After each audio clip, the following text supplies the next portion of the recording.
अस्सलाम वालेकुम। Inside story के साथ मैं मोहसिन बिलाल, इमरान खान और हाफिज साद हुसैन रिजवी लाज़िम व मलज़ूम एक कारोबारी शख्सियत को टास्क सौंपा जा सकता है दोनों को करीब लाने के लिए। और दूसरी जानिब ख़बर बहुत गर्म है जी। ख़बर ये गर्म है कि पीटीआई की सफ़ों में एक ऐसी खतून है, एक ऐसी खतून है जिसके ब्याक वक्त राब्ते भारत से भी हैं, लंदन में भी वो काफ़ी ज़्यादा मुतहरिक है और अमेरिका में भी उसका नेटवर्क है।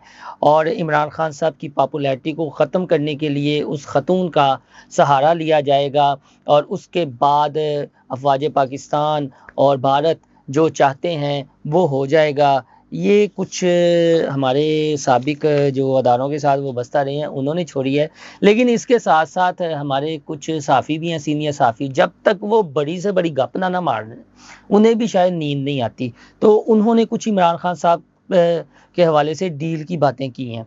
वो डील कैसी है और उसमें कितनी सच्चाई है, आज मैं आपको खुलकर वो कहानी बयान किए ही देता हूँ कि माजी में क्या हुआ और मुस्तकबिल में क्या होने जा रहा है और इसका लब्बैक से क्या ताल्लुक़ बनता है। लब्बैक से भी बड़ा गहरा ताल्लुक़ बनता है। तो आज वो स्टोरी मैं खुलकर बयान किए देता हूँ, क्योंकि बतौर साफ़ी मैं समझता हूँ कि ये बातें आप तक पहुँचानी चाहिए, किसी को बुरा लगे किसी को अच्छा लगे। एक ऐसी कारोबारी शख्सियत हैं जी जिनकी खिदमत लेने के हवाले से सोचा जा रहा है और ये कारोबारी शख्सियत का ताल्लुक़ कराची से बताया जाता है। ये कारोबारी शख्सियत उस वक्त हमें मुतहरिक दिखाई दी जब अमीर लब्बैक हाफिज साद रिजवी इमरान खान के दौर में पाबंद सलासत था और लब्बैक पर क्रैकडाउन हुआ था, तो ये सियासी शख्सियत एक्टिव हुई। ये कहानी मैं यहाँ तक रोकता हूँ, इससे अगली एक बात आपको बताता हूँ। ये कारोबारी शख्सियत उस वक्त भी मुतहरिक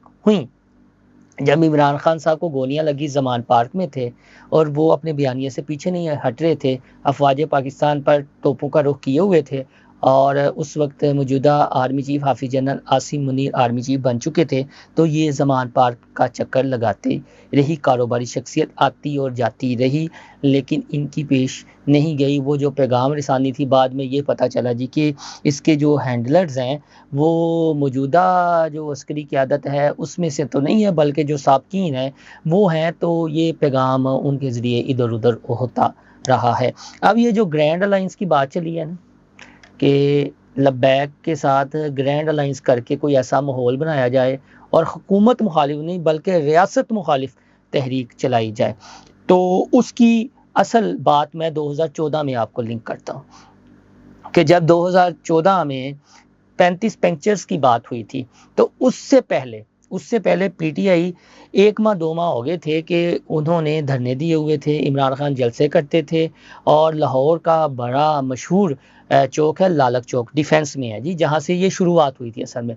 वहाँ पर धरने दिए गए थे, कैंप लगते थे और मीडिया मैराथन ट्रांसमिशन चलाता था, लेकिन दाल गल नहीं रही थी और इसलिए इन्हें एक ऐसा फेस चाहिए था जिसके पास स्ट्रीट पावर हो।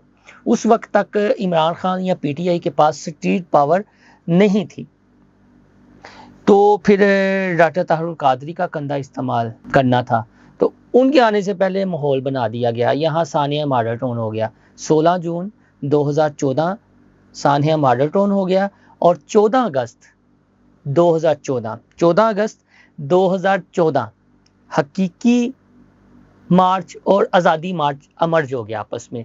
और तांता बंदा रहता था मिनहाजुल कुरान के सेक्रेटेरिएट में। और ये जो 5th जनरेशन वार के सिपाही हैं ना, जो पुर्जे हैं, ये उसी दौर में तैयार किए गए थे। फिर इन्होंने माहौल बनाना शुरू किया था। आजकल ये डबल ट्रिपल गेमें खेलते हैं, मैं नाम नहीं किसी का डिस्क्लोज करूँगा, सबको आया है और अल्लाह ताला सबके जो मशकूक किरदार हैं या जो भी हैं उन पर पर्दा डाले तो बेहतर है, जो इस रियासत के साथ खलवार हुआ है। तो बताने का आपको मकसद ये है कि तब जो स्ट्रीट पावर है वो थी डॉक्टर ताहिरुल कादरी के पास। तो इमरान खान साहब को पूरा माहौल बना के दिया गया, उसके पीछे जो भी कुव्वतें थीं अब वो सारी शख्सियत आहिस्ता आहिस्ता सामने आना शुरू हो गई हैं। उसके बाद किस्सा मुख्तसर कि दूसरी बड़ी मजहबी शख्सियत अल्लामा खादिम हुसैन रिजवी उस तरह उभर कर सामने आए। लब्बैक के हमारे दोस्त कहते हैं, उनका अपना नुक्ता नज़र है, वो कहते हैं हम एक मकसद के लिए हैं, तो उनका मकसद नेक है, यकीनन और वो जो करते हैं वो अकीदा तहफ़्फ़ुज़ ख़त्म नबूवत के हवाले से अपनी जानों के नजराने भी पेश करने के लिए नहीं झुकते। तो 2017 आ जाता है। 14 डॉक्टर तारुल कादरी माहौल बना के दिया गया, डॉक्टर तारुल कादरी माइनस हो गए, स्ट्रीट पावर उनकी ख़त्म। एक नया रहनुमा आया जिन्होंने एक शमा रसालत सल्लल्लाहु अलैहि वसल्लम की जलाने की कोशिश की और वो शमा जल रही है, वो कारवां बन चुका है जो ये सारा माहौल बना हुआ है। तो 2017 ये कहानी, वो माहौल आ गया, इमरान खान साहब की हुकूमत आ गई। अब इमरान खान साहब ने उन्हें कुचलना शुरू कर दिया और जो हैंडलर्स थे वो कहते थे नहीं हम इन्हें बर्दाश्त नहीं करेंगे, तो उन्हें कुचलना शुरू कर दिया।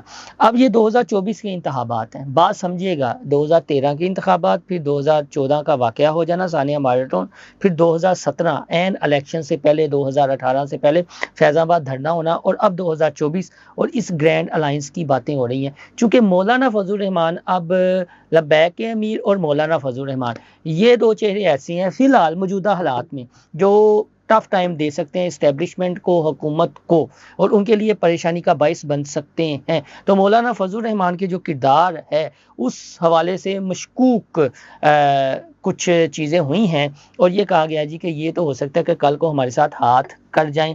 तो लिहाजा अब दिखाइए जा रहा है कि लब्बैक के जो अमीर हैं हाफिज़ साद हुसैन रिजवी, उन्हें किसी तरह अपने साथ मिलाया जाए और इस कारोबारी शख्सियत के हवाले से जो चीज़ सामने आ रही है कि ये आने वाले दिनों में मुतहरिक हो सकते हैं। लेकिन आज के दिन तक तो इन्होंने कोई हामी नहीं बनी, क्योंकि एक बहुत बड़ी स्ट्रीट पावर दरकार है इस हुकूमत को ट्रपल करने में।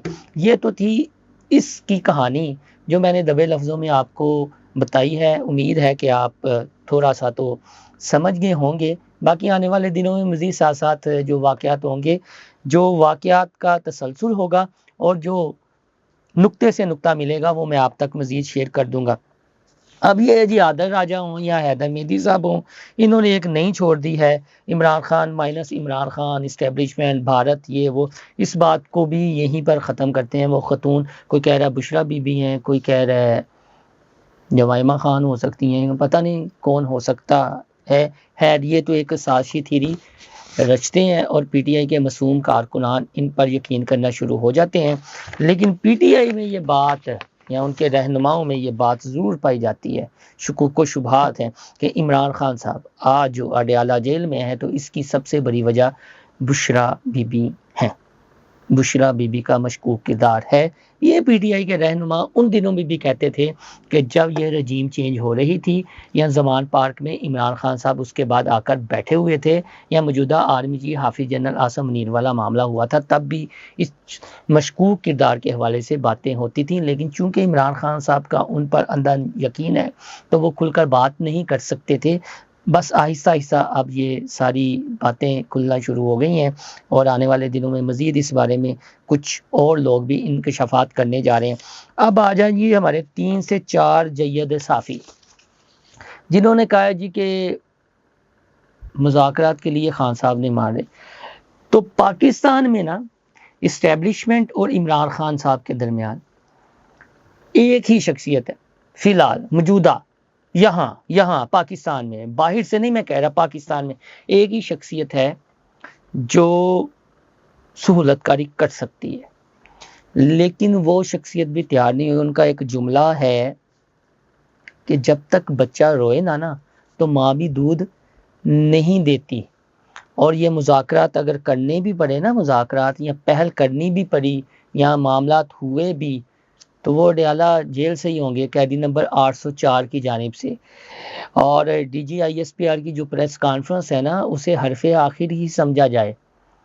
तो उन्होंने साथ में हमको ये भी बताया या रहनुमाई फरमाई, और मैं पीटीआई के मासूम कारकुनान के सामने ये बात रखना चाहता हूँ कि ये जो बड़ी छोड़ते हैं ना, तसल्लियाँ देते हैं अक्टूबर में ये हो जाएगा, नवंबर में ये हो जाएगा, या मार्च में ये हो जाएगा, या अप्रैल में ये हो जाएगा 2025 में, ये सिर्फ आपके दिल पुशोरी करने के लिए ये बातें करते हैं। जो डेंट था वो 2024 के इंतखाबात से पहले ही पड़ चुका था और वो शख्सियात टारगेट की जा चुकी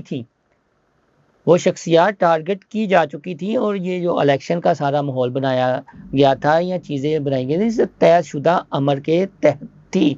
अब मसला ये है कि स्ट्रीट पावर नहीं है। अगर स्ट्रीट पावर होती, चीज़ें होती, तो अब तक इमरान खान साहब जेल के बाहर आ चुके होते। लेकिन इशू यहाँ पर बना हुआ है कि कोई ऐसा फेस या रहनुमा नहीं है कि जो अब इमरान खान साहब की खातिर ये रिस्क लेने वाला नहीं है कोई।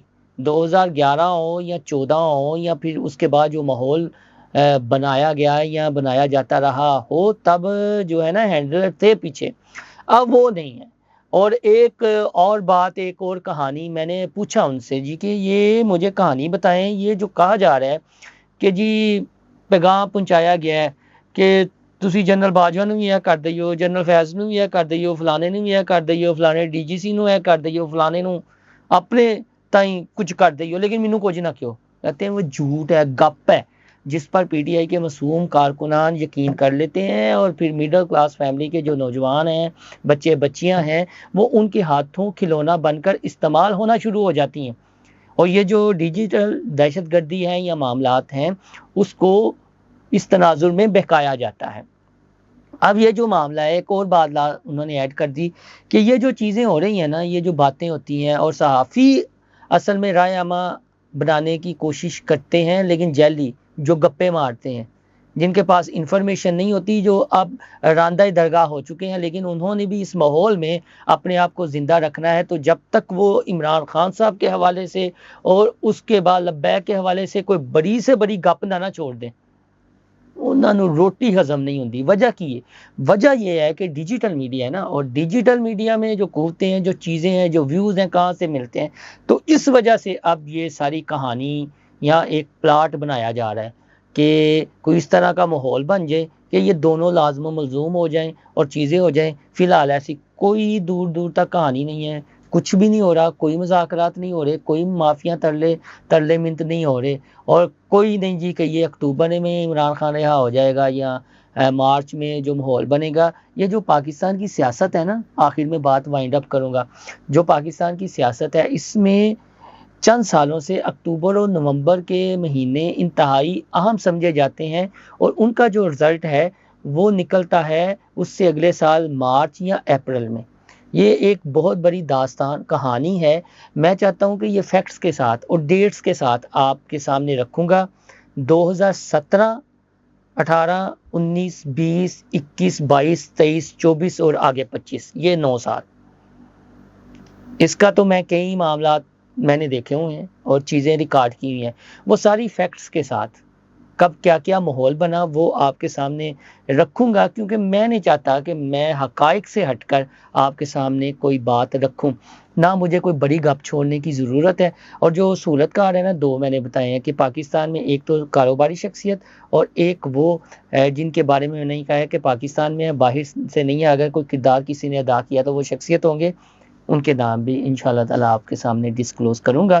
फ़िलहाल इतना ही। आपसे दरख्वास्त है कि मेरा चैनल इनसाइड स्टोरी लाइक और सब्सक्राइब करना ना भूलिएगा। अल्लाह हाफ़िज़।